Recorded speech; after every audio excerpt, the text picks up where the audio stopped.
Bom, pessoal, então, novamente quero agradecer aí a presença de vocês, né, para participar conosco desse webinar que nós estamos promovendo, para a gente falar sobre detecção de gases.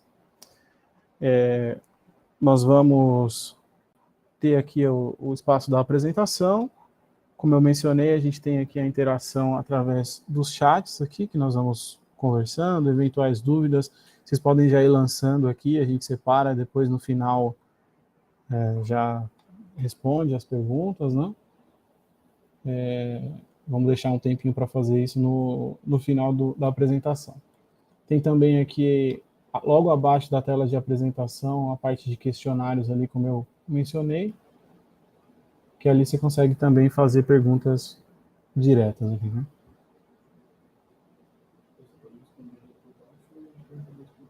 Ok, já. O pessoal tem o pessoal dando um apoio aqui também, pode ir separando aí essas questões e as perguntas que eventualmente já possam ir surgindo, ok? Bom, vamos lá.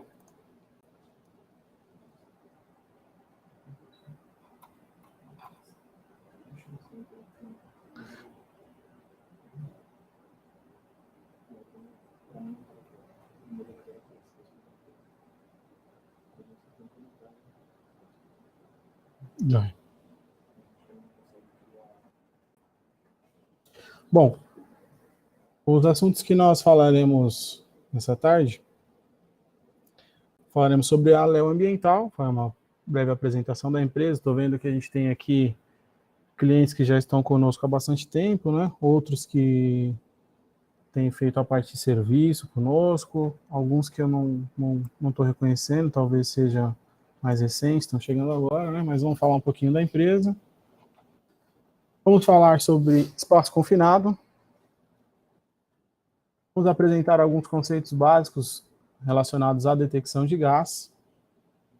Falaremos sobre oxigênio e asfixiantes, gases tóxicos, gases inflamáveis, limite inferior e superior de explosividade, curva de correlação para gases inflamáveis, algumas propriedades dos gases, unidade de medida para a detecção de gás e, com relação aos equipamentos, as principais operações, teste de resposta e calibração dos detetores de gás.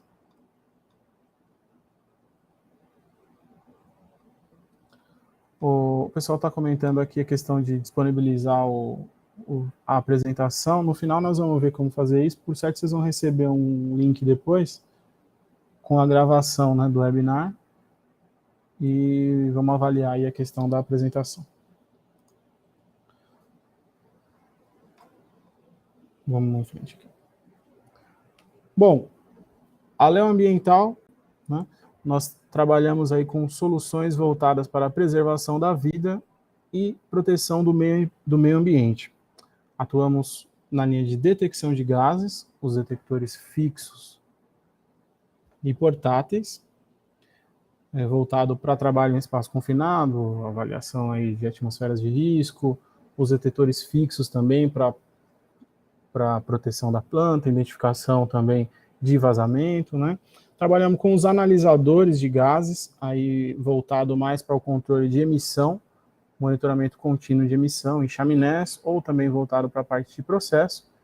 Dentro desse monitoramento de contínuo de emissões, nós temos também os monitores de particulado, trabalhamos também com monitores de particulado, e aí tanto para a parte ambiental, né, para o monitoramento contínuo de emissão, quanto para a parte de gerenciamento do sistema de filtragem, né, filtro manga, precipitador, ciclone, né, eficiência do sistema de filtragem. Temos também os analisadores de oxigênio, para processos onde eu preciso trabalhar com concentrações mais baixas, né, em ordem de ppm, ppb, análise de processo voltada para oxigênio, e monitoramento de radiação não ionizante. Telecomunicação, também a parte ocupacional aí, onde eu tenho envolvido a parte de radiação não ionizante, né? A nossa principal missão é atender as demandas dos clientes aí, trazendo produtos que disponibilizem o que a gente tem de melhor aí em termos de tecnologia, para que a gente consiga atender de maneira eficiente, né, essas demandas que estão sempre voltadas aí à questão da preservação da vida e proteção do meio ambiente. Ok? Bom, também falando rapidamente, eu trabalho com detecção de gás desde 2006. Passei aí pelas etapas de assistência técnica, calibração de equipamentos, reparo, comissionamento de startup, treinamentos, a parte de projetos, a parte comercial também, enfim, já há bastante tempo trabalhando nessa área aí, participando com alguns dos nossos clientes e parceiros também com palestras, participando junto com os clientes das semanas internas de prevenção de acidentes, né? Estamos sempre juntos aí dos nossos clientes no intuito de compartilhar essas informações. Nós atuamos na parte de venda e locação de produtos, então daquelas linhas de produtos que eu mencionei anteriormente, nós atuamos tanto com a parte de venda quanto com a parte de locação. Temos também a questão dos treinamentos, né? Os treinamentos específicos do produto, específicos de aplicação, e esses treinamentos aí mais de conhecimentos gerais, né, na ideia de difundir, compartilhar, dividir, né, essa experiência que nós temos aí ao longo desses anos. Para todos os equipamentos que nós comercializamos, nós realizamos a manutenção, então estamos em constante atualização junto aos fabricantes, então indo para fora do Brasil para fazer os treinamentos, recebendo eles aqui também, para que a gente mantenha sempre aí o nosso pessoal da área técnica sempre atualizado e tenhamos essa condição de fazer tudo aqui no Brasil. Então mantemos também peças de reposição, para dar, de fato, aí agilidade na prestação de serviço aí referente à manutenção também. E, além disso, a parte de comissionamento de startup, os treinamentos referente ao produto e a parte de calibração. Okay? Então, é interessante porque nós atuamos no início, né, na identificação ali, junto com o cliente, na especificação da melhor solução para cada tipo de aplicação, né? Identificamos e especificamos com o cliente qual é o equipamento, em função da necessidade dele, em função das características, né, de cada um dos processos, das certificações exigidas, enfim. Trabalhamos aí, atuamos também na parte da venda e depois disso mantemos aí uma longa relação, porque a parte de treinamento, a parte de manutenção, a parte de calibração, nós continuamos sempre juntos aí para dar essa sequência e esse suporte, né? Então, como eu mencionei, tem alguns clientes aí que já estão conosco há bastante tempo, né? Outros que chegaram depois aí por conta da questão da prestação de serviço, porque nós trabalhamos com manutenção, calibração e reparo em detectores de gases de todas as marcas e modelos, né? Então, facilita também para a gente poder fazer essa prestação de serviço. Bom, então vamos em frente aqui. A maioria do pessoal que está aqui já está bem familiarizado com a questão de espaço confinado. Nós vamos repassar aqui alguns conceitos, né, referentes a espaço confinado, ok? Bom, então, espaço confinado é qualquer área ou ambiente não projetado para ocupação humana contínua. Possui meios limitados de acesso, meios limitados de entrada e saída, e eu tenho a ventilação existente é insuficiente para remover eventuais contaminantes, né? No nosso caso aqui, os contaminantes seriam, por exemplo, gases tóxicos e gases inflamáveis, ou pode existir deficiência ou enriquecimento de oxigênio. Então, satisfeitas essas três condições, nós temos, então, o espaço confinado. E aí, como nós temos aqui variados segmentos da indústria, né? Então, nós temos espaços confinados que podem ser encontrados em silos, galerias, biodigestores, tanques, caixa d'água, tubulações, né? Etc. E túneis, caixa subterrânea, subestação, até porões de navios, né? Então, temos aí variados tipos de espaço confinado de acordo com característica de cada processo industrial. A NR33 traz algumas medidas técnicas de prevenção, e aí, entre elas, avaliar a atmosfera no espaço confinado antes da entrada de trabalhadores, verificando assim que o seu interior é seguro, né?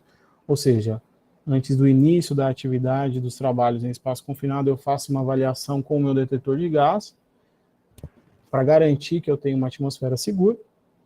mantém as condições atmosféricas aceitáveis durante a entrada, precisam ser mantidas durante a realização dos trabalhos.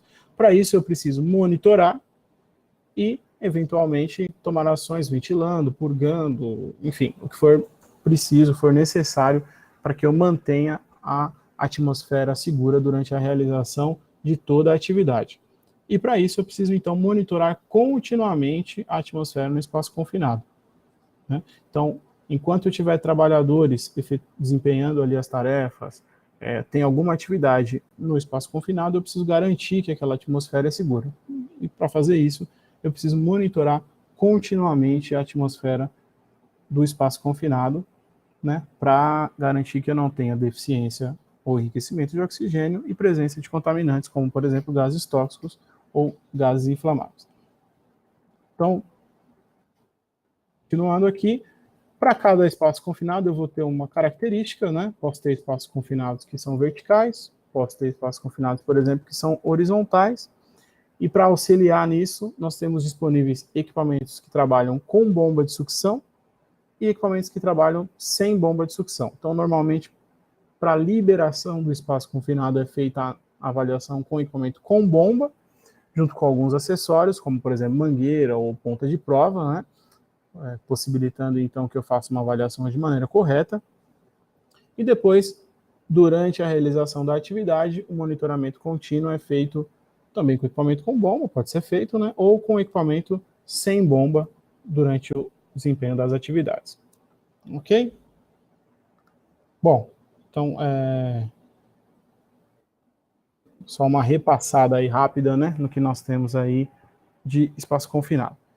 Nós vamos falar aqui mais fortemente da questão de detecção de gases, né?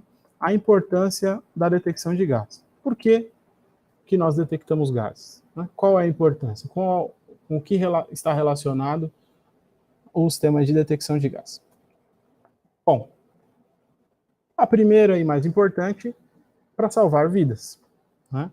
Nós temos históricos aí de vários acidentes ocasionados por presença de gases, tanto em espaço confinado quanto em áreas industriais de um modo geral, né? Acidentes aí que são decorrentes do vazamento de gases ou do surgimento, né, de deficiência de oxigênio, ou mesmo enriquecimento de oxigênio, né? Formação de atmosfera potencialmente explosiva e exposição a gases tóxicos. Né? O segundo ponto é a preservação do patrimônio. Né? Então, monitorando ali os riscos referentes aos gases, nós estamos monitorando riscos associados à explosão, estamos monitorando também surgimento de atmosferas de risco, consequentemente, nós estamos trabalhando na preservação do patrimônio e também ajudando a salvar vidas, e também porque é lei. Hoje nós temos normas regulamentadoras, no caso da NR 33, para trabalhos em espaços confinados, a NR 15 vai falar sobre atividades insalubres, né, e limite de tolerância para agentes químicos, os gases tóxicos para nós aqui, dos asfixiantes também. NR 20 vai tratar dos gases e líquidos inflamáveis. NR 31, trabalho na área de agricultura, né, pecuária, exploração florestal. E NR 36, para frigorífico, empresas que trabalham com abate, processamento de carnes, né, os temas de refrigeração, onde eu tenho também um risco associado à amônia, principalmente. Ok? Bom, para a gente falar sobre detecção de gases, nós vamos explorar aqui alguns conceitos básicos. Basicamente, vamos dividir aqui em 3 classes, né? Os asfixiantes. O perigo do gás asfixiante é a tomada do lugar do oxigênio, nesse caso gerando, então, deficiência de oxigênio. Então, tomar como exemplo aqui o nitrogênio e o argônio. Nós temos também gases tóxicos, né? A NR15 vai estabelecer ali os limites para a exposição, né, de cada um dos gases tóxicos. E aí, exemplos de gases tóxicos: monóxido de carbono, H2S, cloro, amônia, enfim, entre outros, né? E os gases inflamáveis: metano, hidrogênio, hexano, octano, entre outros, né? Gases que proporcionam explosão, ainda que em pequenas concentrações, né? E aí eles são detectados através do limite inferior de explosividade, que também nós vamos falar um pouquinho mais para frente aí. Ok? Bom, então dando sequência, nossa atmosfera, né, é composta aqui por nitrogênio, oxigênio, argônio e 0,1% de 8 outros gases e outros compostos aí, né? Vapor de água e traços de outros gases. Então, o nitrogênio é o elemento mais abundante, 78%. Quando eu penso numa atmosfera limpa, né, uma atmosfera com ar respirável, né, vamos dizer assim, eu tenho 20,9% de oxigênio, 1% de argônio e aí o 0,1% distribuído para os outros gases. Ok? Então, quando a gente falar aí de ar atmosférico, nós estamos nos referindo a essa composição aí de gases. Então, vamos falar um pouquinho sobre a questão do oxigênio, né? O oxigênio, os riscos associados ao oxigênio serão definidos quando eu tiver deficiência de oxigênio ou um enriquecimento de oxigênio. Uma aplicação específica onde eu tenho a inserção de oxigênio puro pode acarretar o aumento do nível de oxigênio e alguns processos que podem acontecer no meu espaço confinado, né? Reações químicas relacionadas aí, por exemplo, à parte de oxidação, pintura, processos de combustão, né? Corte com chama, solda, micro-organismos que possam ali também atuar consumindo oxigênio, ou deslocamento até por outro fluido, né? Se eu tiver um processo, por exemplo, de inertização, ou até mesmo o consumo humano. Muitas pessoas trabalhando no espaço confinado, como por definição a gente tem ali ventilação insuficiente, né? Não tenho troca de ar, então muitas pessoas trabalhando dentro do espaço confinado pode também aí fazer com que nós tenhamos uma diminuição do nosso nível de oxigênio dentro do espaço confinado. Então nós temos condição normal 20,9, né? A nossa atmosfera limpa, 20,9% de oxigênio, e com 12,5% de oxigênio nós já atingimos o IPVS, né? Que é imediatamente perigoso à vida e à saúde, e o oxigênio é fatal em concentrações menores do que 6% em volume. Então, basicamente, a detecção de oxigênio, eu vou ter duas faixas aí, né? Tem o ponto ideal, que é 20,9, acima de 23%, eu já considero enriquecimento e já tenho um alarme, e abaixo de 19,5, tenho também uma situação de alarme por conta da deficiência de oxigênio. E aí tem aqui os riscos associados aí ao enriquecimento ou à deficiência de oxigênio.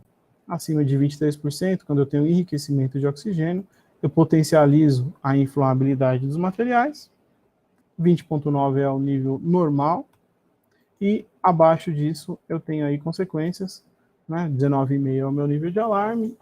E aí 10, 11% eu já tenho mudança na respiração, falta de coordenação, né? Dores de cabeça, aumento de euforia, tenho dificuldade na coordenação, náuseas e vômitos ali na faixa de 6 a 10%, né? E abaixo de 6%, respiração cessa, parada respiratória e morte em segundos, ok? Então esses são os riscos aí decorrentes do enriquecimento ou deficiência de oxigênio. E como nós detectamos o nosso nível de oxigênio, né? Tanto para deficiência quanto para enriquecimento. Nós temos um sensor específico para a detecção de oxigênio, um sensor do tipo eletroquímico. O range, quer dizer, a faixa de operação, né, do sensor é de 0 a 30% em volume. Lembrando que o nosso nível normal de oxigênio é 20,9. Então, o range do sensor vai de 0 até 30% em volume. Os alarmes são, como nós vimos, 19,5 para valores baixos e 23 para valores acima de 20,9. E as principais aplicações são presença de argônio, nitrogênio, né, ou a própria injeção do oxigênio puro, para que eu possa, então, trabalhar com a deficiência ou com o enriquecimento de oxigênio. sensor eletroquímico, como eu mencionei, e aqui um exemplo de um detector de gás configurado para 4 gases, né, que é o padrão, oxigênio, gases combustíveis e risco de gases tóxicos, normalmente 2, os mais comuns, CO e H2S. Posso ter equipamento configurado para mais gases, de repente uma aplicação específica onde eu tenha fosfina, ou amônia, ou SO2, enfim, algum outro composto que seja particular da atividade, então posso ter equipamento com um número maior de sensor. Mas na maioria das aplicações nós temos oxigênio, gás combustível e 2 gases tóxicos, que normalmente são monóxido de carbono e H2S, como nós vamos ver agora aí um pouquinho mais adiante. Bom, depois nós temos a classe dos gases tóxicos, né?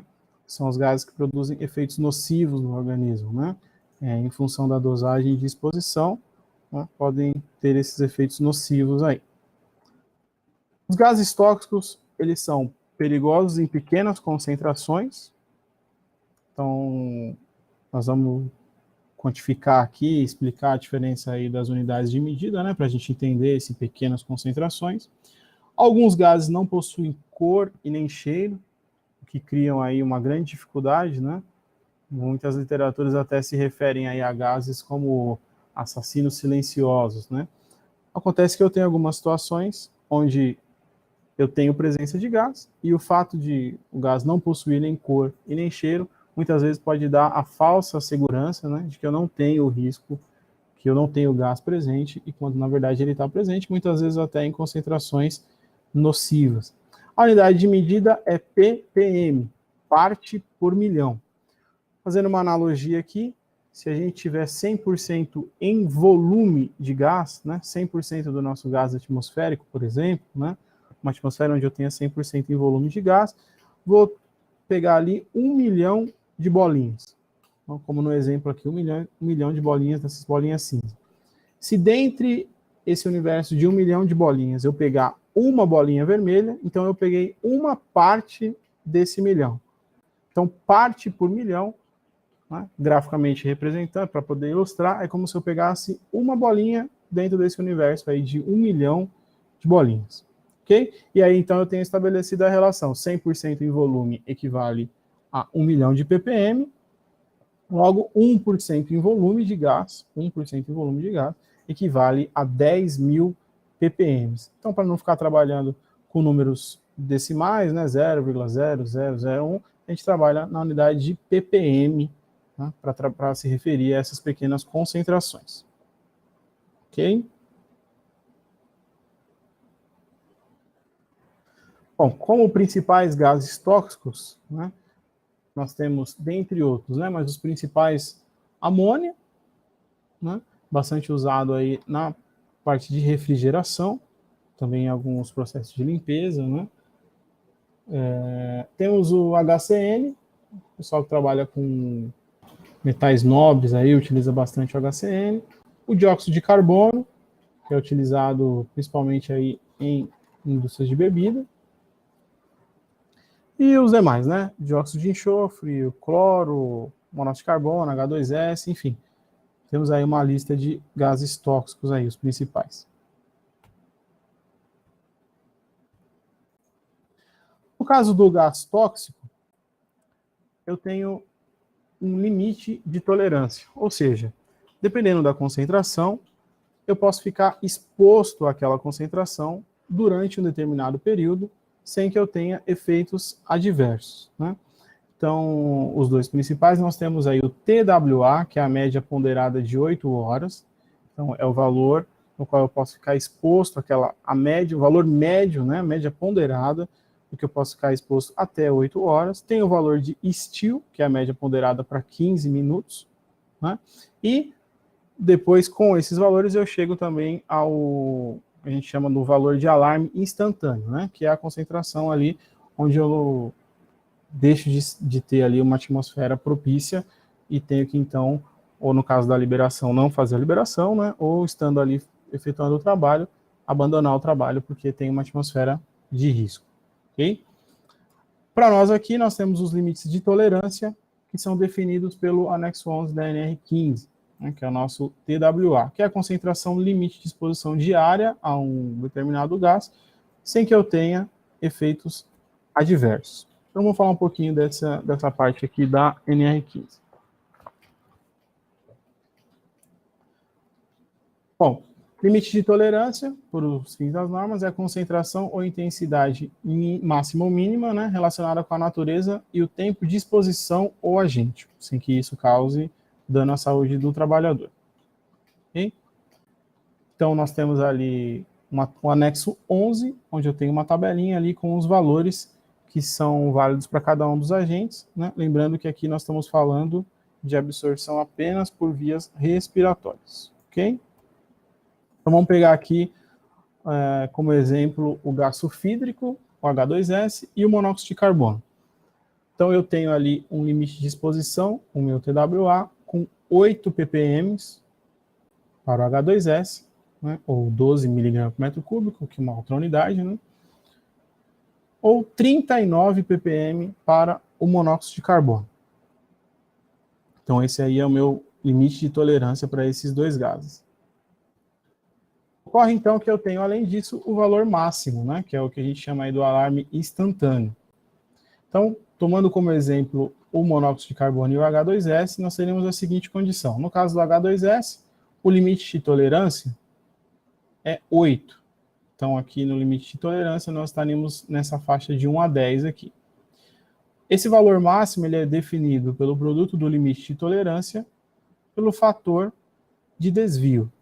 Então, o fator de desvio, quando eu tenho um range de 1 a 10, é de 2. Então, no caso do H2S, meu primeiro alarme com 16 ppm. Ok? O mesmo se aplica ao monóxido de carbono. O limite de tolerância é 39. Então, nós mudaríamos aqui para a faixa de 10 a 100, tendo, então, um fator de desvio de 1,5. Meu valor máximo, então, 39 vezes 1,5. Vai dar 58,5. E aí arredonda-se, então, para 58 com o meu alarme instantâneo para o monóxido de carbono. E essa regra vai valer para todos os demais gases tóxicos, né?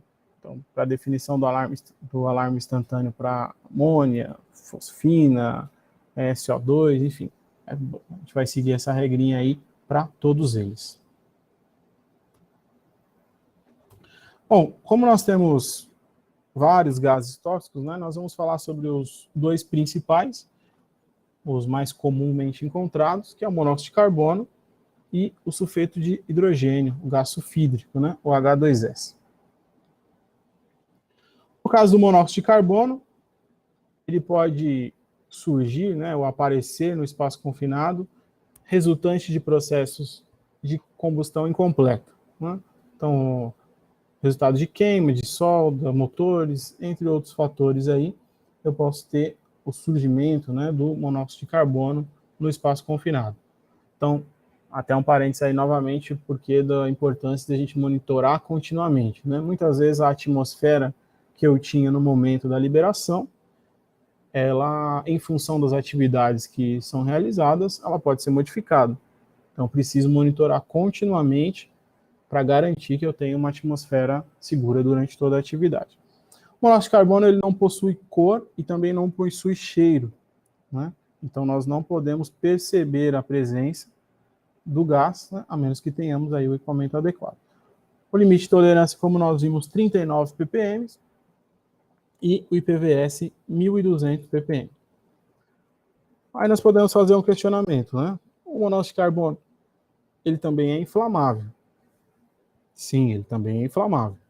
Mas ele é inflamável com 12,5% em volume. Ou seja, 125.000 ppm. Só que ele é fatal com 10.000 ppm. Então, por isso que eu vou monitorar aí níveis de monóxido de carbono em ppm como gás tóxico, porque ele é tóxico antes de atingir aí o nível de inflamabilidade. Okay? A densidade, né, do monóxido de carbono, coloquei até um ponto de interrogação ali que nós vamos retomar esse assunto de densidade, né? Vamos entender o peso, né, do monóxido de carbono, ele é semelhante ao do ar atmosférico. Então, quando eu tiver presença de monóxido de carbono, ele vai ficar sempre próximo às vias respiratórias. E uma outra característica do monóxido de carbono é que ele é absorvido até 300 vezes mais rápido do que o oxigênio pelo nosso organismo. Então, o nosso organismo tem uma facilidade imensa em absorver e transportar o monóxido de carbono na nossa corrente sanguínea, o que aumenta aí também o risco associado a esse agente, né?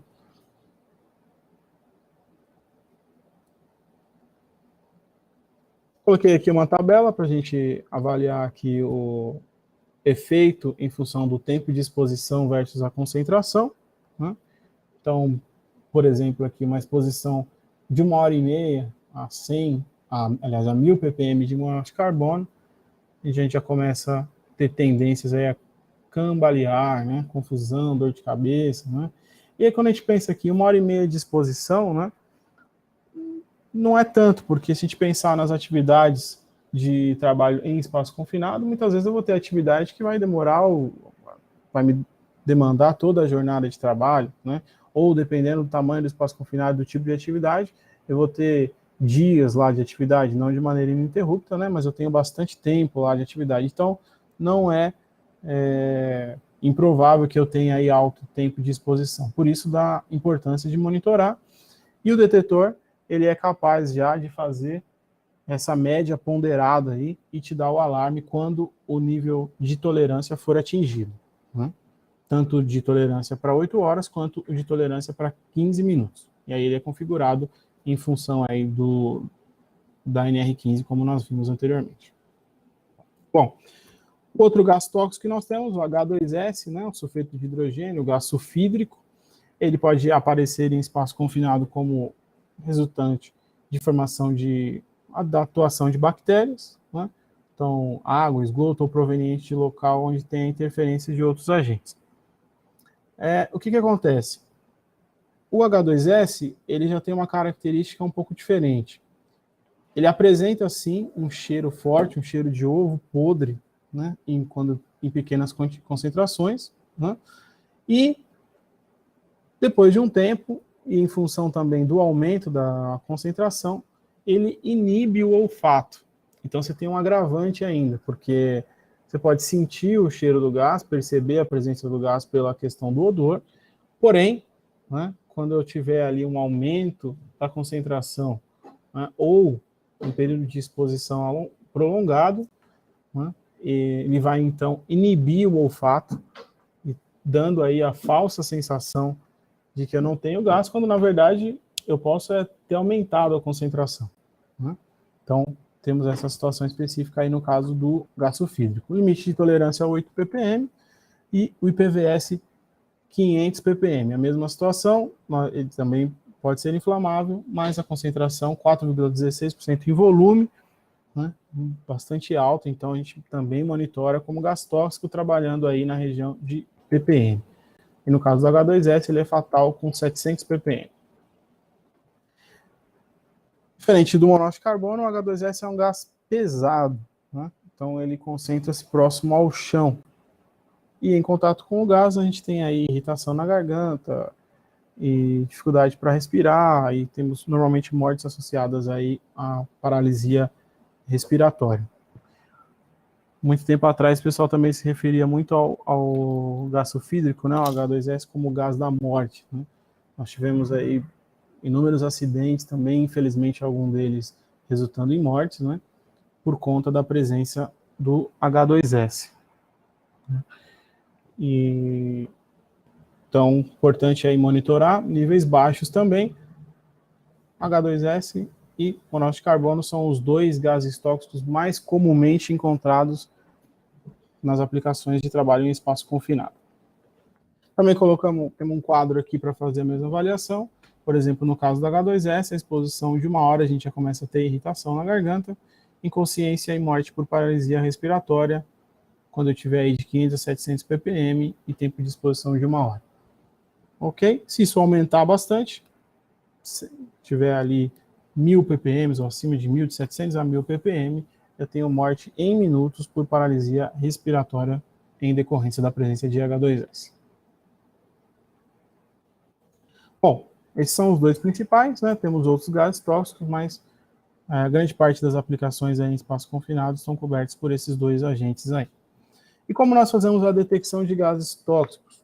Também com sensor eletroquímico. Assim como eu tenho um sensor eletroquímico para o oxigênio, eu tenho também o sensor eletroquímico para o gás tóxico, porém específico para o gás alvo, para o gás que se deseja detectar ou que se deseja monitorar, né?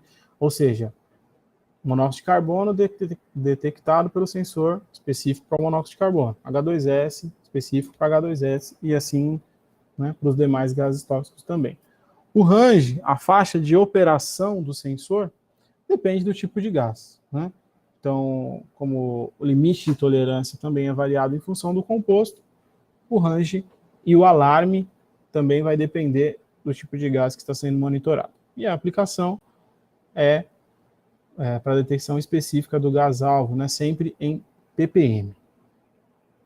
Então, aqui alguns exemplos de gases tóxicos. Como eu mencionei, no detector 4 gases comum, né, o multigás padrão, vamos dizer assim, ou mais comum, nós temos oxigênio, monóxido de carbono, gás sulfídrico e gás inflamável. E aí 2 sensores, então, para gases tóxicos. Ok. Então, falamos sobre os asfixiantes e o enriquecimento e deficiência de oxigênio. Falamos sobre os gases tóxicos, os 2 principais, monóxido de carbono e H2S. Agora vamos para a nossa terceira família aqui dos gases inflamáveis. Bom, gases inflamáveis são substâncias que misturadas ao ar e recebendo o calor adequado entram em combustão, né? Então, para que eu tenha uma combustão, eu preciso de 3 condições, né? Presença de gás em quantidade suficiente, presença de ar, oxigênio, né, em quantidade suficiente, e presença de uma fonte de ignição. Satisfeitas essas 3 condições, eu tenho a minha combustão. Hoje se fala também na questão do tetraedro do fogo, né, que é oxigênio em quantidade suficiente, gás em quantidade suficiente, presença de uma fonte de ignição e a reação em cadeia, né, para que então eu tenha a minha combustão. Vamos imaginar uma situação, né? A gente falou ali, mistura em quantidade suficiente, né? O que significa isso? Então, vamos imaginar que eu tenho uma sala com uma tubulação onde eu tenho um determinado gás inflamável e uma válvula ali para fazer a liberação desse gás. Se eu fizer o acionamento dessa válvula, abrindo a válvula, liberando o gás, esse gás vai se misturar com o gás da sala, com o gás atmosférico, né? E se logo após eu fizer uma pequena abertura e fechamento, é provável, dependendo, óbvio, do volume de gás que eu tiver liberado, mas é provável que eu não tenha ainda uma mistura inflamável. Porém, se eu deixar essa válvula aberta, esse gás, essa concentração de gás inflamável vai aumentando, essa mistura de ar atmosférico com gás inflamável vai se modificando, até um determinado ponto onde eu, então, atinja uma faixa explosiva, ou seja, a partir de um ponto onde eu passe a ter, então, uma atmosfera potencialmente explosiva. Bom, se isso continuar aumentando, deixo a minha válvula aberta, continuo liberando o gás inflamável, vai chegar um momento que eu tenho gás inflamável uma quantidade tão alta que eu tenho deficiência, ou seja, eu tenho um nível baixo de oxigênio para que eu tenha uma mistura potencialmente inflamável. Então, a partir deste ponto, eu não tenho mais uma faixa inflamável, porque eu tenho muito combustível e pouco ar para que eu tenha uma combustão. Então, vamos trazer isso aqui para um outro exemplo. Então, eu tenho de 0 a 100% de volume de gás. Comecei a liberar um determinado gás, vai ter um momento onde esse gás passa, essa mistura de ar mais combustível inflamável, passa a ser ideal, né, para que ocorra uma combustão. Então, esse primeiro ponto é o chamado limite inferior de explosividade, que é a menor concentração para que uma mistura de ar e gás, né, ou vapor, se inflame. Então, a partir deste ponto, ou seja, a menor concentração para que eu tenha combustão, para que eu tenha explosividade. Então, a partir desse ponto, eu tenho uma mistura inflamável. Continuo liberando o gás, e aí eu vou atingir um segundo ponto, que é o limite superior de explosividade, que a maior concentração é a maior concentração onde eu ainda tenho uma mistura de ar, mais gás e vapor inflamável, que seja possível que ela se inflame. Então, eu tenho esses dois pontos. Ou seja, na minha primeira faixa aqui, na minha primeira área, eu não tenho combustível em quantidade suficiente, chamada de zona pobre. Eu não tenho combustível suficiente para que eu tenha uma explosão, ou uma combustão. Na minha faixa central aqui, eu tenho a zona ideal para que aconteça uma combustão, né, para que eu tenha uma explosão. E, a partir do limite superior de explosividade, eu tenho uma faixa aqui onde eu tenho muito combustível e pouco ar, que é a chamada zona rica, onde eu tenho muito combustível. Então, nessa área também não tenho explosão em decorrência da deficiência de oxigênio. Ok? Bom, vamos trazer então um exemplo, se a gente adotar um composto, o metano.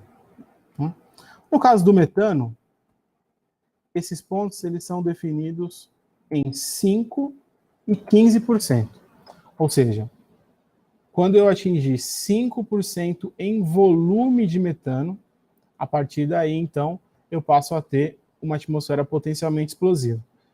Esse valor de metano vai aumentando até que eu atinja 15%, e aí, a partir de 15%, eu não tenho mais uma atmosfera potencialmente explosiva, porque eu tenho excesso de combustível e deficiência de oxigênio. Como aqui para nós o que interessa é uma faixa segura, nós vamos trabalhar dentro de uma faixa de segurança, o que nós fazemos? Vamos pegar essa região aqui, a chamada região pobre, né, que vai de 0 a 5% em volume de gás para o caso do metano, e transformar numa nova escala. Essa escala ela vai de 0 até 100% do limite inferior de explosividade do composto em questão. Nesse caso, o metano. Então, 0 a 5% em volume de metano, 0 a 100% do léu. Equivale dizer que, se o meu equipamento, se o meu detetor de gás apresenta uma leitura de 50% do léu de metano, né? 50% do léu de metano é a leitura que eu tenho no equipamento. Equivale dizer, então, que eu tenho 2,5% em volume de gás de metano. Ou seja, eu ainda estou localizado, situado aqui na área pobre. Eu não tenho ainda o risco de explosão. Ok? Bom, vamos pegar um outro exemplo aqui. O hexano. O hexano, mesma coisa, 0 a 100% em volume. O menor ponto onde eu passo a ter uma mistura para uma área potencialmente inflamável, 1,2. E o limite superior de inflamabilidade, 6,9. No caso do hexano, então, essa faixa começa um valor menor.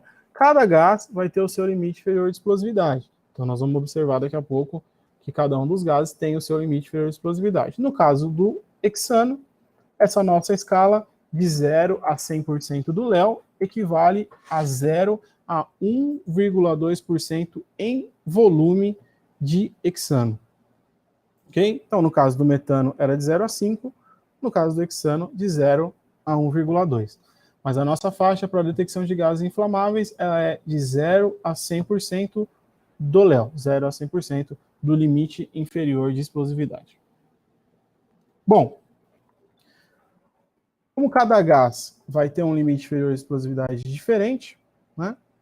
O primeiro alarme ele é ajustado para 10% do léu, 10% do limite inferior de explosividade, para que eu possa ficar numa faixa segura, independente do composto, né, que eu posso estar medindo, porque o equipamento, diferente dos outros sensores eletroquímicos que nós vimos, então o detector de oxigênio responde à presença de oxigênio, o de gás tóxico tem um sensor dedicado, monóxido de carbono e H2S, né?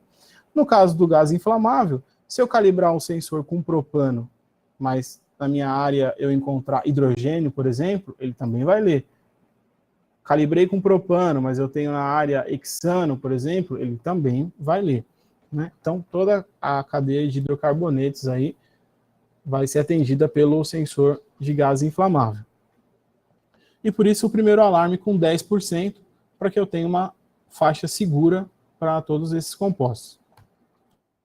E aí, o ideal é que eu tenha a calibração voltada para o meu gás-alvo. Então, se o gás que eu tenho potencial de risco, que eu posso encontrar na área, é metano, o ideal é que eu faça a calibração com metano ou com o composto que mais se aproxima do metano.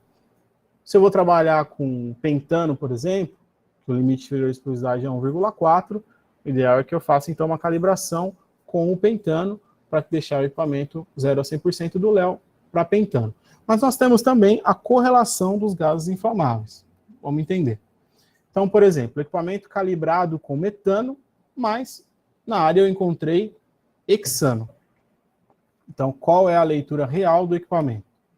Né? Então, o equipamento vai me dar a indicação do percentual do limite inferior de explosividade, mas ele não vai me dizer qual é o gás que eu estou medindo. Vai me dar ali o percentual do léu que ele está fazendo a medição. Né? Então, nós temos aí uma fórmula para chegar ao valor correto de leitura do equipamento, que é, tomo como base o limite inferior de explosividade do gás de calibração, levo em consideração o limite inferior de explosividade do gás-alvo, e aí eu vou gerar um fator, multiplico pela leitura do equipamento, e então eu tenho a leitura corrigida, né, correlacionada com o gás que eu estou fazendo a medição. Então vamos pegar um exemplo aqui. O equipamento calibrado para metano, o léu de calibração do metano 5, o gás-alvo, nesse caso aqui do nosso exemplo hexano, o léu do hexano 1,2, gerei um fator multiplicador de 4,16. Supondo aqui que a leitura do equipamento seja 10%, né, do limite inferior à explosividade, que é onde eu tenho o meu primeiro alarme, o valor corrigido vai ser 4,16, que é o meu fator multiplicador que eu gerei da fórmula, vezes a leitura do equipamento, portanto, 41,6% do léu de hexano. Ou seja, o equipamento vai estar lendo 10%, mas na realidade é 41,6% do léu de hexano, a concentração real que eu tenho. Então, daí nós temos duas observações importantes, né? A primeira é, então nós vimos que o equipamento calibrado com metano vai apresentar uma condição de alarme segura para hexano. Porém, o ideal seria, se eu sei que eu vou encontrar na área hexano, calibrar com o gás-alvo ou com um gás onde eu tenho um limite inferior de explosividade menor ou mais próximo ao meu gás-alvo, para que eu possa ter, então, uma leitura mais precisa. Ok? Legal. Bom, e como é que a gente faz a detecção de explosividade? A gente tem o sensor de oxidação catalítica, né? Range de 0 a 100% do léu. Então, o range do sensor é de 0 a 100% do limite inferior de explosividade do gás que ele foi calibrado. Os alarmes, o primeiro alarme com 10% e o segundo alarme configurado com 20% do léu. Né? Aplicação, risco de explosão na área. Uma questão importante também é, como o sensor ele é de oxidação catalítica, né? Então, para que o sensor funcione corretamente, necessariamente eu preciso de oxigênio. Então, uma atmosfera onde eu não tenho oxigênio, um processo de inertização, por exemplo, né, o meu sensor catalítico também não irá funcionar. Aí, nesse caso, eu precisaria de um sensor, por exemplo, infravermelho para fazer essa medição. Outro ponto importante também, o sensor de explosividade, né, ele vai trabalhar de 0 a 100% do léu. Esse léu aqui, o que é limite inferior à explosividade em inglês, né, é que dá origem aí ao nosso nome, né, o léu ambiental. Sei que todo mundo estava achando que era por conta do Leonardo, mas não é não, é por conta do léu aqui do limite inferior à explosividade. Bom, seguindo em frente aqui, nós temos então o sensor, um equipamento 4 gases padrão para trabalho em espaço confinado, configurado para 2 gases tóxicos, medição de oxigênio e um sensor de oxidação catalítica, um sensor catalítico, né, para medição de gases inflamáveis. Ok? Bom, vamos dar uma olhadinha aqui. Então, cobrimos essa primeira parte da nossa agenda e falaremos então agora sobre a propriedade dos gases, unidade de medida para detecção, teste de resposta e calibração e falaremos um pouquinho também sobre os detectores, ok? Deixa eu dar uma olhada aqui.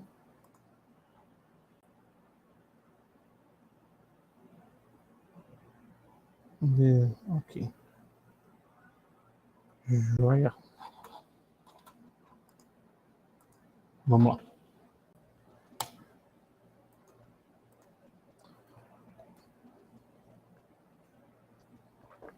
Bom, uma das propriedades que nós temos é o ponto de fulgor.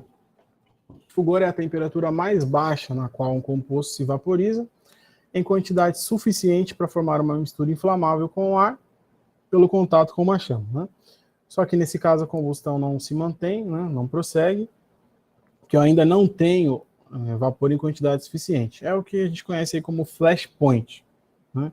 Então é importante a gente conhecer o ponto de fulgor aí do composto que nós estamos trabalhando.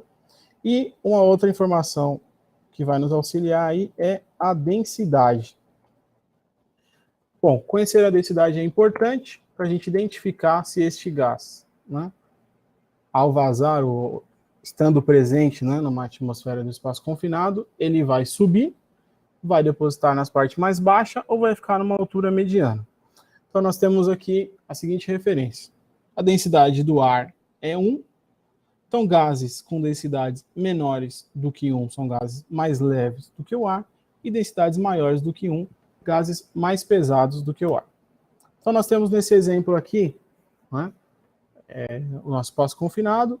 A avaliação do espaço confinado sempre tem que ser realizada nos 3 níveis, né, mais abaixo, no nível intermediário e mais acima, e aí nós vamos entender por quê. Por exemplo, se eu tiver presença de hidrogênio, densidade do hidrogênio 0,07, então ele vai se situar na parte superior, na parte mais superior do espaço.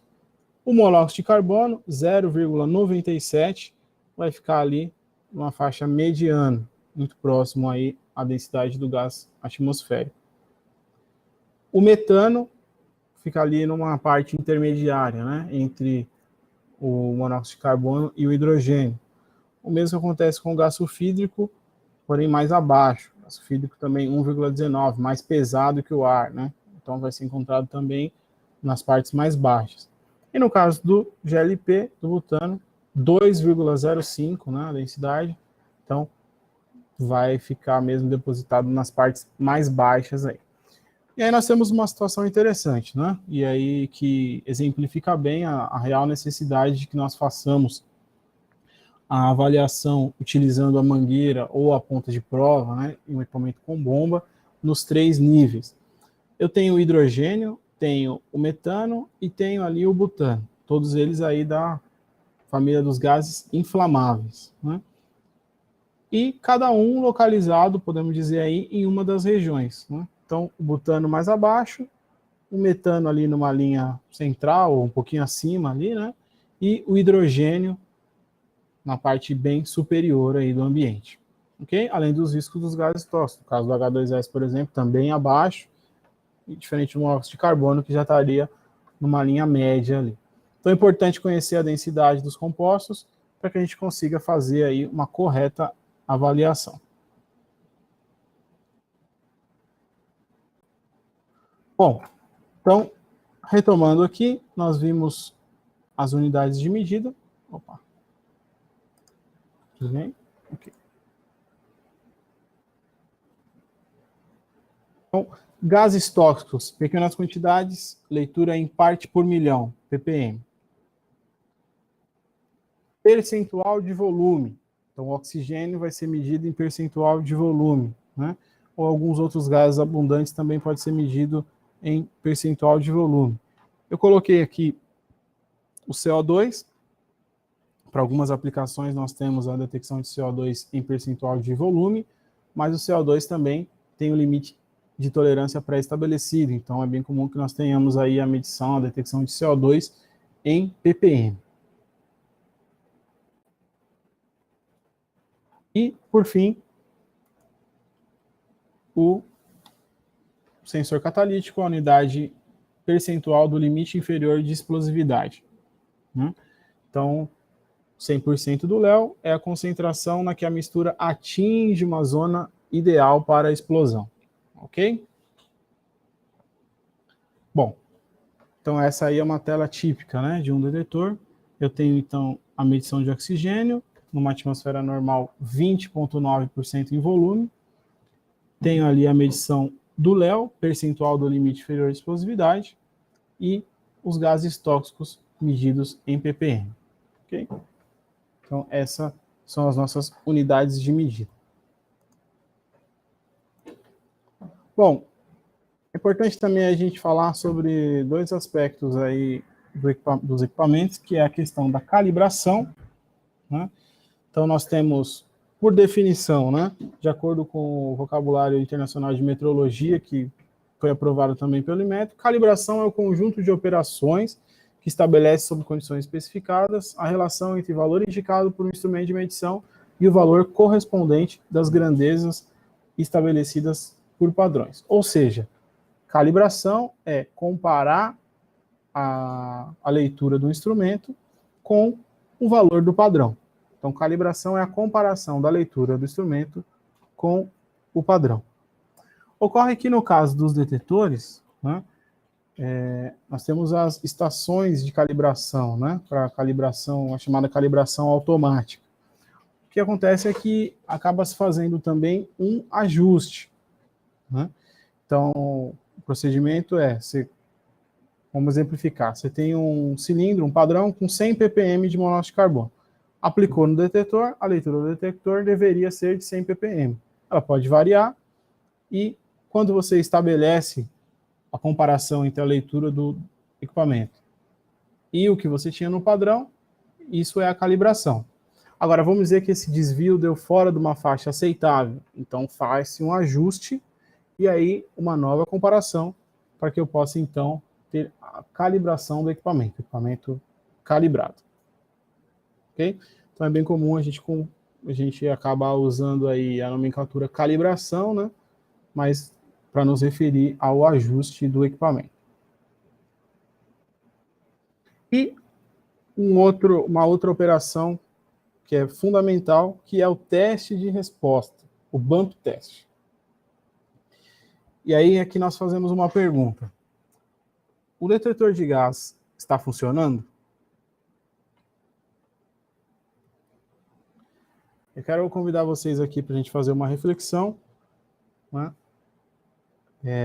Todos os dias você deposita sua vida e tudo que você estima neste pequeno dispositivo. Dependendo dele, o início de sua atividade e a garantia que você estará seguro durante a execução. Ou seja, eu só inicio a atividade quando o detetor me diz que eu tenho uma atmosfera segura e a continuidade da atividade, né, é garantida porque eu estou monitorando continuamente e o equipamento está me informando que eu tenho uma atmosfera segura. Mas aí nós fazemos a pergunta, o equipamento está funcionando? Bom, vou me adiantar aqui.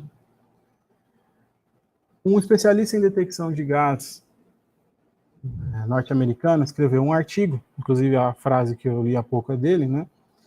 E o nome do artigo era Por que teste de resposta salva vidas? E aí ele trouxe, né, uma informação onde 0,3% dos detectores que são testados diariamente, 0,3% de detectores que fazem o teste de resposta diariamente, o que significa 3 em cada 1000, vão falhar no bump test. Esses dados, eles foram obtidos através da análise de mais de 27 mil detectores, levando-se em conta mais de 1.100 clientes e locais diferentes, dados de bump tests registrado mais de 4,7 milhões de dados de bump test, para chegar nesse número de 0,3% de detectores que são testados diariamente, né, 3 em cada 1.000 vão falhar no bump test. O que é o bump test? O bump test, ou teste de resposta, né, ou teste de impacto, nada mais é do que verificar se o seu detetor de gás está respondendo ao gás e apresentando as funções de alarmes quando ele é exposto ao gás. Então, nós temos, por exemplo, um cilindro, e aí você tem o mesmo cilindro que você utiliza para calibração, um cilindro e um regulador, você aplica um gás no equipamento, e o equipamento tem que responder, né? Ou seja, o sensor de monóxido de carbono tem que ler monóxido de carbono, o sensor de H2S tem que ler H2S e assim por diante. Okay? Então, é a garantia que nós temos de que o equipamento está vivo, né? Que o equipamento está respondendo ao gás, que utilizando ele no espaço confinado, quando nós tivermos presença de gás, o equipamento vai responder. Nós fizemos o questionamento para a inscrição do equipamento, né, para avaliar aí a questão de frequência de realização de bump test, né? Então, alguns comentaram que adotam por padrão a realização diária do bump test, né? Outros fazem bump test cada 7 dias, e alguns também disseram aí que não realizam o bump test, né? Então, a gente precisa chamar atenção aí para esse importante ponto aí, que é a questão da realização do bump test. E um outro ponto é o seguinte: essa taxa de falha de equipamento, ela aumenta quando eu aumento a periodicidade do bump test, né? Então, a taxa dobra se a gente aumentar a periodicidade, por exemplo, para 20 dias, né, de 0,3, eu tenho 0,6% de equipamentos que vão falhar, ou seja, 6 em cada 1.000. Né? E lembrando que, nas nossas medidas de prevenção, nós fazemos avaliação da atmosfera, ou seja, antes do início da atividade, eu faço a avaliação, garanto que a atmosfera está ok para a realização dos trabalhos. Durante a atividade, eu monitoro continuamente, né? Ou seja, o equipamento vai ficar lá durante todo o período da realização da atividade, e o equipamento tem que ser testado antes de cada utilização. Então, o bump test é a garantia de que o equipamento que eu estou utilizando para fazer a avaliação e que ficará lá fazendo a avaliação da atmosfera durante toda a atividade, o bump test é a garantia de que esse equipamento está funcionando. Esses dois pontos, né, a avaliação da atmosfera antes da entrada dos trabalhadores, né, e depois o monitoramento contínuo, né, hoje já se tem um entendimento mais difundido, mas há algum tempo atrás era comum para os trabalhos em espaço confinado, nós temos a liberação com o equipamento, então alguém ia lá, fazia a liberação, fazia a medição, não tem gás, a atmosfera segura, ok, libera, só que aí pegava o equipamento e ia embora, né? E a gente sabe, a gente já viu que a atmosfera dentro do espaço confinado pode se modificar por N fatores, né? Agentes biológicos, pode ser em função da atividade, posso ter vazamento de gás, posso ter bolsões de gás que ficam ali acumulados, a movimentação dentro do espaço confinado pode liberar esses gases, enfim, eu tenho uma série de situações que podem modificar essa atmosfera. Então, daí, é fundamental que nós tenhamos monitoramento contínuo durante toda a atividade. Ok? E a importância do teste de resposta é justamente para garantir que os equipamentos que estão sendo utilizados para esse teste, tanto para avaliação, né, quanto para o monitoramento contínuo, estejam funcionando de maneira adequada.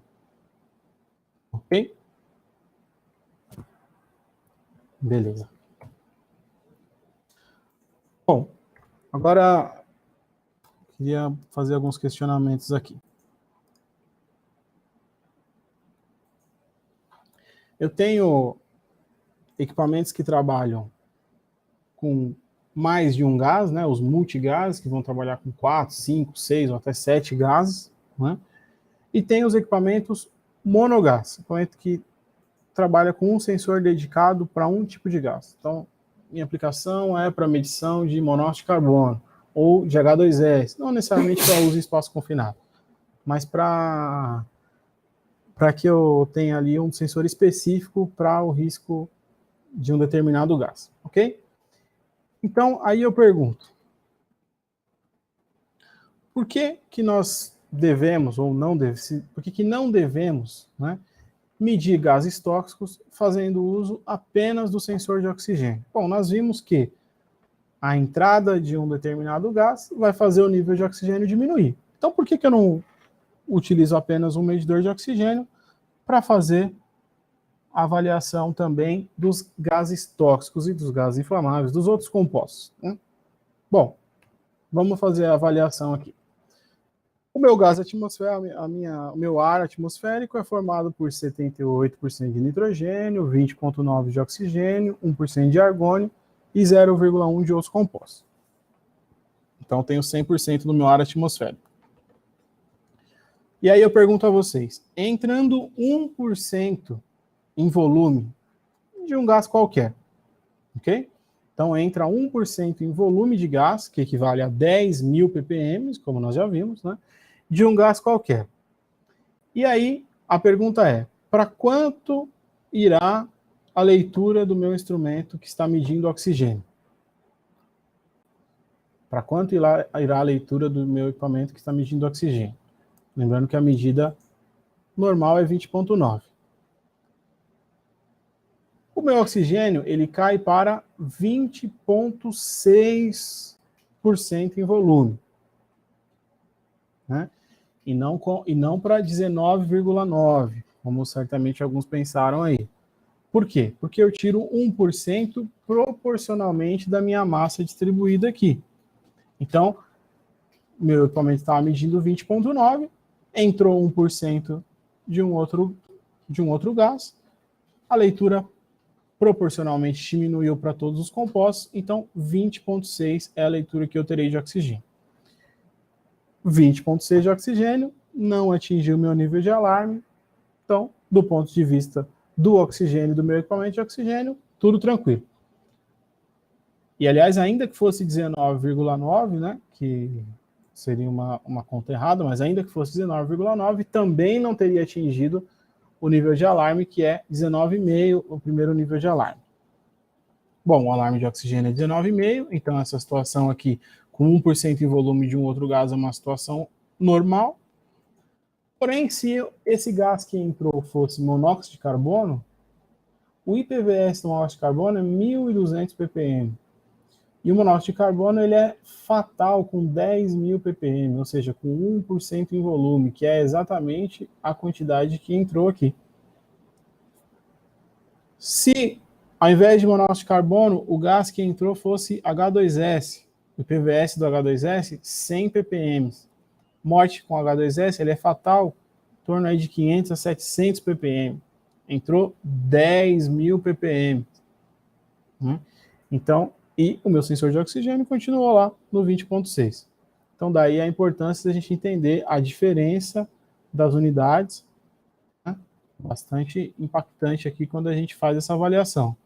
Então, não posso medir gases tóxicos fazendo uso apenas do sensor de oxigênio. Medição de gás tóxico precisa ser com um sensor específico para o gás tóxico que vai ser monitorado. Ok? E algumas outras situações aqui, que são erros comuns que a gente encontra, né? E nesse tempo aí de trabalho em espaço confinado, é comum a gente ver algumas situações aí que eu tenho certeza que ninguém faz, mas, né, caso alguém tenha visto aí alguém fazer, ou mesmo que inadvertidamente ainda faça, né, a gente consiga, através disso aqui, melhorar, né, essa condição e termos, então, uma condição de trabalho mais segura.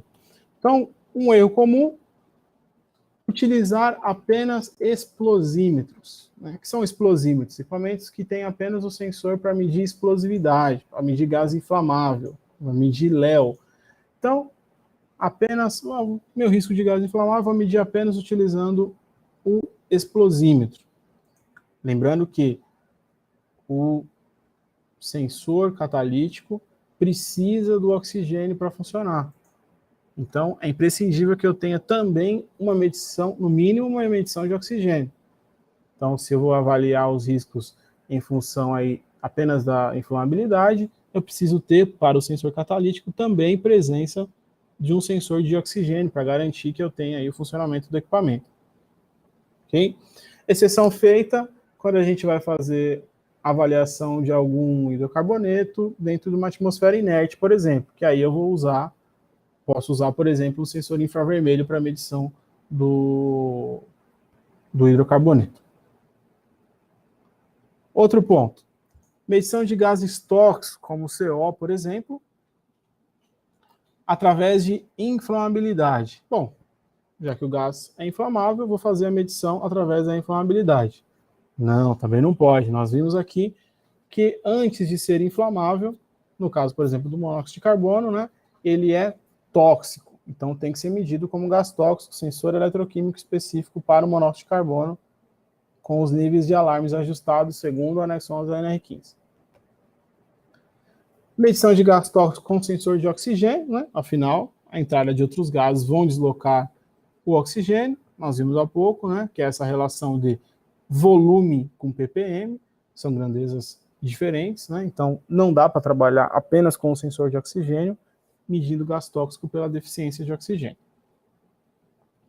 E por fim, o equipamento está funcionando, estamos realizando o teste de resposta antes de cada utilização. Vimos aí que é imprescindível que nós façamos, adotemos aí como prática a realização do bump test, do teste de resposta antes de cada utilização. Ok? Então esses são aí os erros mais comuns aí que nós encontramos, né? Bom, o principal intuito hoje, né, não é a gente falar sobre equipamentos, né, mas falar desses conceitos aí de um modo geral, trazer essas discussões, né, para a gente falar sobre esses temas, unidade de medição, limite inferior de explosividade, os gases tóxicos, as suficiências, enfim. Mas vou passar aqui rapidamente para a gente entender também quais são as soluções que nós temos aí para a detecção de gases, né, no caso de detectores portáteis, por exemplo, nós temos o detector Ventis Pro, né, que é o menor multigás do mercado, equipamento na versão com e sem bomba automática, né? Então, lembrando que a gente normalmente usa equipamento com bomba automática para fazer a liberação, juntamente com mangueira e ponta de prova, e o equipamento sem bomba para depois fazer o monitoramento contínuo da atividade. Esse é o menor equipamento 4 gases que tem disponível aí no mercado. Garantia vitalícia da parte eletrônica, trocando apenas os consumíveis, né, sensores, filtros, enfim. O grau de proteção, né, contra ingresso de pó e poeira IPI 68, que é o mais alto disponível hoje. Pode ter até submersão do equipamento, 1,5 m por 1 hora. Temos diversas combinações de sensores, como eu falei, ele é para 4 ou 5 gases. Então, por exemplo, para a maioria das aplicações em espaço confinado, a gente tem equipamento 4 gases que vai atender oxigênio, monóxido de carbono, H2S e gás inflamável. Mas, algumas áreas específicas, por exemplo, vou trabalhar com fumigação, então eu sei que eu tenho também um risco de fosfina. Eu tenho uma aplicação específica em refrigeração, onde eu tenho amônia, então trabalho com 4 gases mais amônia. Bebidas ou indústria de alimento, posso ter apenas os 4 gases, ou posso ter também acrescido o sensor de dióxido de carbono, CO2. Enfim, grãos, eu posso usar o NO2, e, enfim, dependendo da aplicação, eu tenho diferentes configurações aí para o equipamento, né? Ele tem alarme de homem caído, né? Então, se tiver ali uma inatividade durante um período ali configurado, ele tem um alarme, um pré-alarme e depois um alarme de homem caído, botão de pânico, também para botar o equipamento numa situação de alarme, mensagens ali para tomada de ação, e tem um pré-alarme, né? Então a gente pode estabelecer, olha, o alarme é 10, mas eu quero que quando chegar em 5 ele já me toque ali um pré-alarme para eu avisar que eu estou tendo ali um aumento de concentração. E ele tem uma comunicação wireless, então eu posso ter a comunicação de um equipamento com o outro ali. Aliás, posso ter um grupo ali de até 25 equipamentos conversando entre eles. Então, no conceito aí de espaço confinado, né, de trabalhador e vigia, eu posso ter alguém do lado de fora com um equipamento e alguém do lado de dentro com um segundo equipamento, e a pessoa que está do lado de fora pode comunicar com quem está dentro via wireless, inclusive reproduzindo a tela de leitura do equipamento que está dentro do espaço confinado. Entre outras opções aí que nós temos. ok? Então, esse é um detetor portátil. Uma outra solução é o detetor para monitor de área, né? Que é para até 7 gases simultaneamente, várias combinações de sensores. Ele é bastante usado, pessoal, de plataforma, né? E também em paradas. Por exemplo, recentemente a gente acompanhou a manutenção de uma parada de uma caldeira. Então, a caldeira, você tem um ambiente ali que é muito grande, mas em parada, quando você entra para fazer manutenção, é também um espaço confinado, ainda que você tenha a instalação ali de sistema de iluminação, tem até ar-condicionado, mas é também um espaço confinado lá. E aí, para isso, para facilitar, diminuir a burocracia de acesso, utilizou vários equipamentos ali, monitor de área, comunicando entre eles e comunicando com o vigia que ficava lá de fora, que estava com um portátil ali fazendo essa rede de comunicação. Além disso, temos também as estações de calibração, né? As docking stations, né? Então, a estação de calibração, cada modelo de detector tem uma estação de calibração, onde eu consigo fazer ali de maneira automática o teste de resposta, gerando certificado, tendo ali a evidência de que eu estou fazendo teste de resposta, o ajuste do equipamento, a calibração do equipamento, né? Diagnóstico de funcionamento, então, o equipamento está com alguma falha, potencial de falha na bateria ou em algum sensor, né? Faço automaticamente a baixa dos dados, gera o relatório, carga da bateria, enfim, é uma estação de calibração que você consegue automatizar aí vários processos, né? Então, chama de docking stations, disponível aí para os modelos de detetores de gás. E além disso, nós temos também, saindo um pouco apenas do universo de espaço confinado, os detectores fixos, né? Detectores fixos, então sensores inteligentes, saída 4A20, com display, sem display, com alarme, para ligar em rede, fazer intertravamento com sistema de ventilação, de exaustão, enfim, sistema de incêndio. É possível aí instalarmos os detectores fixos. Tem certificações específicas, por exemplo, essa SIL 2, né, que está relacionada ao nível de integridade e segurança, deve ser levado em consideração na hora do projeto dos equipamentos. Então, nós temos também os detectores fixos aí para amônia, gases tóxicos de modo geral, gases combustíveis e oxigênio também. Ok? Bom, pessoal, de uma maneira geral é isso. Não sei se surgiram alguns questionamentos aí, nós temos ainda algum tempo. Uma coisa que eu não falei no começo também, para quem está participando conosco do seminário, aqui do webinar, como nós fazemos a venda de equipamentos, locação e calibração, né? Para quem está participando conosco, nós vamos enviar aí por e-mail, o pessoal vai ver direitinho como é que vai fazer, se vai ser um voucherzinho, um flyer, né? Alguma coisa que para dar um desconto aí na calibração de equipamentos, né? Então, quem enviar os equipamentos para calibrar, aí vai estar bem discriminado lá o período de validade, o nível de desconto, enfim, nós vamos oferecer aí para quem participou conosco aqui do seminário um desconto para calibração de equipamentos e para compra e locação de equipamentos também. Ok? Vamos ver aqui como é que estão. Perguntaram para a gente aqui a marca e o país de origem dos equipamentos, né? Para os detectores portáteis, nós trabalhamos com a Industrial Scientific, que é uma fabricante norte-americana, mas que tem sede também aqui no Brasil, né? Então, toda a parte de garantia, troca de peças, spare parts, espaço de reposição, tudo tem disponível aqui no Brasil.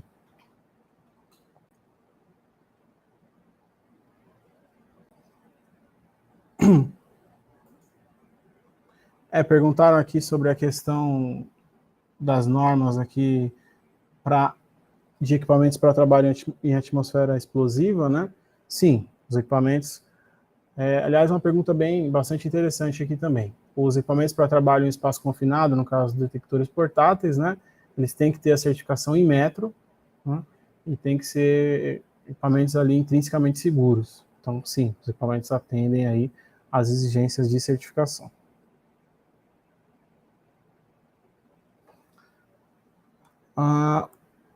Cadê uma que a gente já falou? Vida útil dos sensores. Bom, a vida útil do sensor ela está diretamente relacionada à quantidade de vezes também que o equipamento encontrou gás, né? Mas, de um modo geral, a gente pode dizer aí que para os eletroquímicos, de 2 a 3 anos, né?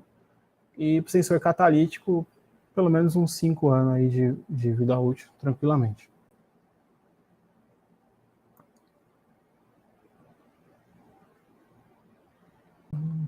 O que mais?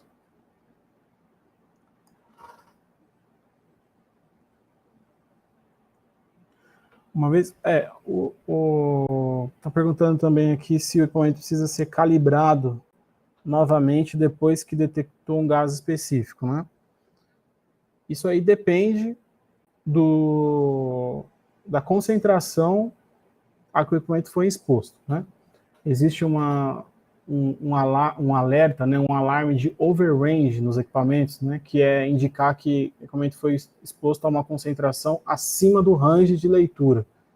Então, imagina, por exemplo, um sensor de monóxido de carbono, onde eu tenho de 0 a 100 ppm o range do equipamento, e ele é exposto a, por exemplo, 150, 200 ppm de monóxido de carbono, ele vai te dar um alarme de overrange, sendo, nesse caso, sim, necessário que se faça uma calibração. Agora, se for uma leitura dentro do range de medição ali, não há necessidade de uma nova calibração por conta de ter acontecido algum tipo de leitura por parte do equipamento.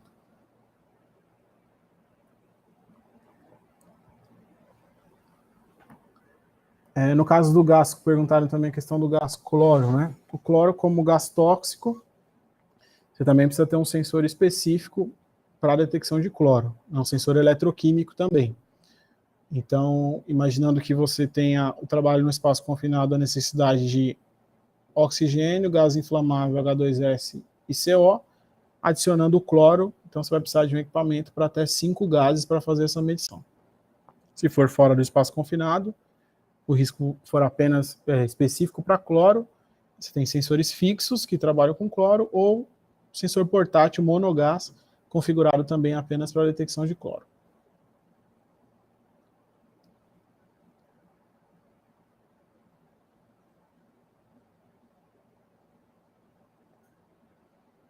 Mais uma pergunta referente às certificações. Sim, os equipamentos todos atendem às certificações. Não entendi bem o que o pessoal perguntou assim, com relação à certificação ATEX, né? Que aqui nós temos a certificação Inmetro para trabalhar em atmosfera explosiva, né? E os equipamentos atendem sim os requisitos do Inmetro. Perguntaram também a questão do sensor infravermelho. Bom, se você for medir os gases inflamáveis com sensor IR, né? Desconsiderando a questão ocupacional referente à deficiência de oxigênio, só o sensor de infravermelho já é suficiente, né? Agora, se você sabe que a atmosfera é inerte, então apenas o sensor IR, porque aí o catalítico não iria funcionar mesmo, porque ele só funciona em presença de oxigênio. E não dá para dizer que é melhor, né? Ele para algumas aplicações, sim, é melhor a gente trabalhar com sensor IR, o tempo de vida útil é um pouco maior, o custo também é um pouco maior, né? A vida útil do catalítico é de mais de em torno de 5 anos, então o catalítico também tem uma vida útil bastante aceitável, aí, digamos assim, o custo-benefício é bom, né? E alguns compostos, por exemplo, se você tiver presença de hidrogênio, aí com o sensor infravermelho você já não vai poder fazer essa medição, né? E aí, dependendo também do gás-alvo, né, o que você vai medir, o seu equipamento com sensor IR, seja ele monogás ou multigás, né, o seu IR vai precisar também de uma calibração específica, uma curva específica aí, porque a resposta do infravermelho é diferente, né? O sensor catalítico ele funciona por oxidação catalítica, né, uma queima, então você tem um filamento aquecido, o gás penetra na câmera, você tem mudança de temperatura, então você tem ali uma oxidação catalítica. No caso do infravermelho, você tem uma absorção da luz, né? Então, se você for trabalhar com gases diferentes, você precisa de uma curva de calibração diferente também. Esses são os pontos aí a serem observados quando da utilização do sensor infravermelho. Os equipamentos, sim, normalmente, uma outra questão aqui com relação à calibração, né? Os equipamentos, quando você faz a aquisição, ele é entregue calibrado,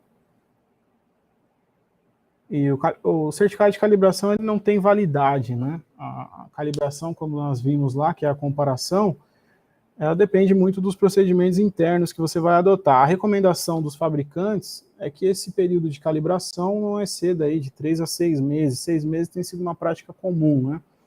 Então, nós fazemos o serviço de calibração, sim. Aí, o que for depende da conveniência. Ou os equipamentos são enviados para nós e nós fazemos a calibração, ou a gente vai até o cliente para poder fazer essa calibração, né? Mas não tem uma validade, a menos que o cliente estipule, ó, eu quero fazer uma calibração semestral, coloca a validade no certificado de 6 meses, ou coloca a validade de 1 ano, aí sim o certificado sairá com validade. Do contrário, a gente não tem uma validade de calibração definida no certificado. Ok. Teste de resposta. Bom, sim, o teste de resposta. Perguntaram aqui se a questão do teste de resposta deve ser feito sempre com a utilização de gás, né? Sim, é uma excelente pergunta também. O teste de resposta é a garantia que nós temos de que o equipamento está funcionando, que está respondendo corretamente quando em presença de gás. Então, eu tenho cilindros de gás, né? Esses cilindros, eles normalmente são também utilizados para calibração. Então, cilindro, um regulador, mangueira, uma cobertura ali de calibração, e eu aplico o gás, e alguns equipamentos têm a função bump test, então ele já faz essa rotina de bump test automaticamente, ele pode te cobrar para que você faça o bump test automaticamente, né? Ou você aplicando o gás ali, o equipamento respondendo ao gás, atingindo o nível de alarme, aí, ok, você tem certeza de que o equipamento está funcionando, então, ok com relação ao bump test, o teste de resposta, né? E sim, tem que ser feito com gás. É comum a gente ver, pessoal, às vezes, principalmente em indústria química, onde você tem amônia ou alguns outros compostos lá na forma líquida, o pessoal chega ou tentar fazer teste de resposta em escapamento de carro, né? Isso vai danificar o equipamento. Agora, o teste de resposta do jeito que ele deve ser feito, né? Com cilindro, regulador e mangueira, ele não danifica o equipamento, pelo contrário, ele identifica e garante para você que o equipamento está ok. Em não estando operacional, ele te identifica qual é o erro, qual é o sensor que está com problema, para que você possa ou fazer uma nova calibração e aí, não sanando o problema, encaminhar para que seja feita a manutenção de maneira correta. Ok. Mais uma pergunta de teste de resposta, a gente já falou.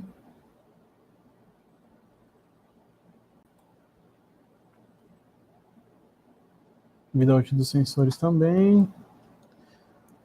Hidrogênio, o hidrogênio, nós podemos fazer a medição do hidrogênio de duas maneiras, né? Se a gente tiver a intenção de medir limite inferior de explosividade, nós podemos medir com um sensor catalítico normal. Então, o equipamento com 4 gases vai fazer a medição de hidrogênio, né? Ou eu posso ter um sensor específico para hidrogênio e fazer a medição de hidrogênio em ppm, né? Tem um assunto que nós não abordamos aí, que é a questão de interferência, né? Quando um gás interfere no outro sensor, a gente, para também que não ficasse muito comprido, acabamos aí omitindo alguns assuntos, né? Nós vamos promover outros eventos, outros menores, estamos também à disposição para fazer isso aí nas empresas, né?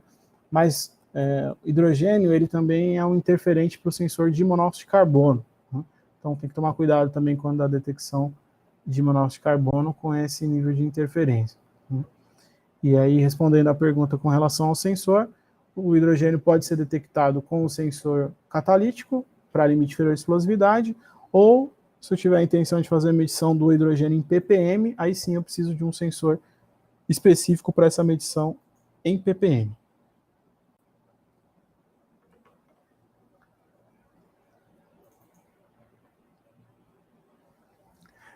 A periodicidade de envio dos equipamentos para manutenção, ela é... Assim, o padrão adotado, né, ou pelo menos que a gente vê mais comum, é a cada 6 meses. Uma calibração a cada 6 meses. Então, assim, para dar uma ideia de tempo em que leva esse procedimento, né? Então, o equipamento é enviado para cá, chegando aqui é feita uma avaliação, em até 24 horas a gente responde com orçamento aprovado, mais 24 horas a gente faz a liberação do equipamento. Então, de 24 a 48 horas é o tempo que o equipamento fica conosco para fazer a calibração, dependendo também, né, do trâmite aí de aprovação de cada uma das empresas, né, para a gente poder seguir com esse procedimento.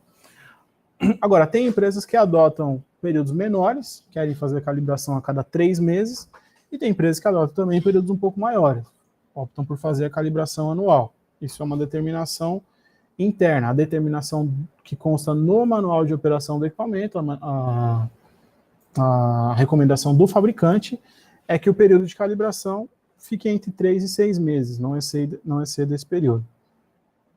E aí tem clientes que optam por enviar o equipamento para cá, tem clientes que, por ter uma quantidade maior de equipamentos, né, vamos dizer assim, optam para que nós façamos a calibração em loco, né, calibração no local. Então nós fazemos as duas modalidades, a gente tem o contrato de manutenção para atender clientes que enviem o equipamento para nós, e também a disponibilidade de atender clientes para fazer a calibração em loco, né? Aí a modalidade tem que ser avaliada aí caso a caso, em função da quantidade de equipamento, em função aí da urgência necessária também, né? Eu recebi também algumas perguntas a respeito das marcas de equipamento, né? Nós realizamos a calibração e manutenção de equipamentos de todas as marcas. Então, nós temos parceria com várias empresas para a questão de peças de reposição.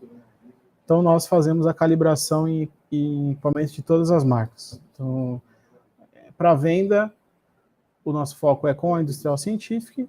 Agora, a parte de serviço e de calibração, nós fazemos para todas as marcas e modelos de equipamento, né? O pessoal também está perguntando a questão de fazer esses treinamentos localmente. Sim, nós fazemos treinamento localmente. Aí é uma questão de ajustar mesmo questão de agenda, né? Então, é comum a gente participar junto aí com os clientes, fazendo essa parte de detecção de gás, espaço confinado, falando sobre o manuseio dos equipamentos em alguns eventos específicos, nas CIPATs, aí, enfim, ou de repente quer reunir um grupo de segurança para a gente falar sobre o tema, a gente consegue também ajustar uma agenda para fazer isso. E nós vamos promover outros webinars também, né? Inclusive, vocês devem receber, vou pedir até para vocês a gentileza de responder, a gente deve enviar alguns questionamentos com relação ao horário, por exemplo, a gente está cogitando realizar um fora do horário comercial, não sei se facilitaria, de repente, a participação do pessoal, alguns temas específicos ali, apresentações menores, mais curtas, né?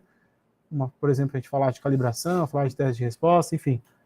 A ideia é utilizar mais essa plataforma e, respondendo a pergunta, sim, também fazemos presencialmente, ajustando aí as datas, né, e a agenda para que a gente possa atender. O pessoal entrar no site e vai ter uma notificação de permitir notificações. A gente vai ter talvez as notificações do site. Ah, tá. O pessoal também está me alertando aqui. Eu pedi também para vocês a gentileza de entrar no site, para mostrar aqui. Só precisar entrar aqui. Entrar no nosso site aqui.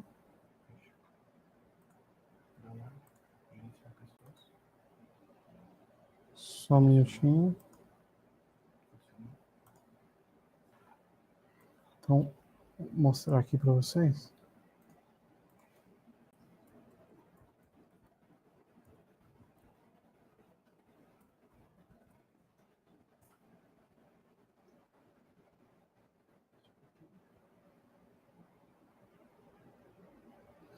No nosso site, quando vocês entrarem, vai aparecer aqui esse pop-upzinho aqui de notificações. A gente vai pedir para vocês clicar aqui em permitir.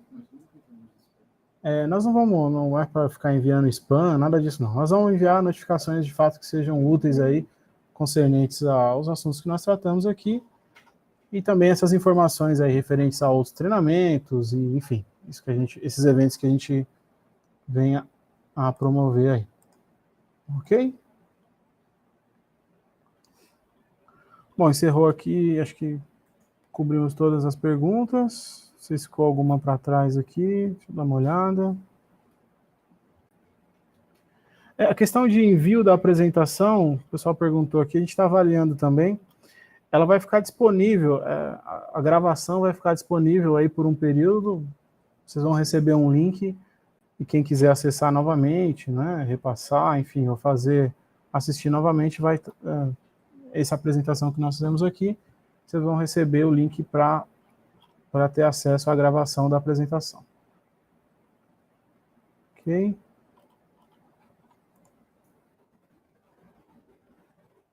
Pessoal, então, acho que cobrimos aqui todas as perguntas. Mais uma vez, a gente agradece aí muito obrigado pela participação de todos vocês. Tem disponível aqui os nossos contatos, então acessem o site, tem disponível aí o e-mail, o telefone, a gente atender via WhatsApp, os nossos números aí, para que a gente possa entrar em contato, eventualmente alguma aplicação específica ou alguma dúvida que tenha ficado. E estamos aqui à disposição aí para poder atender, né? Fiquei contente aí que a gente tem clientes aí que estão conosco já há bastante tempo, tem alguns também que estão chegando agora, legal. Espero aí que a gente consiga, então, ter essa relação aí duradoura, né? Vocês vão receber as informações referente à utilização do desconto da calibração e na compra de equipamentos. E, eventualmente, se tiver alguma dúvida específica sobre alguma aplicação, aí pode entrar em contato direto conosco também, a gente vai sanando aí na medida do possível. Tá ok? Beleza, pessoal, vamos encerrando por aqui então. Mais uma vez aí, muito obrigado e seguimos à disposição aí. Né? Foco sempre aí na preservação da vida.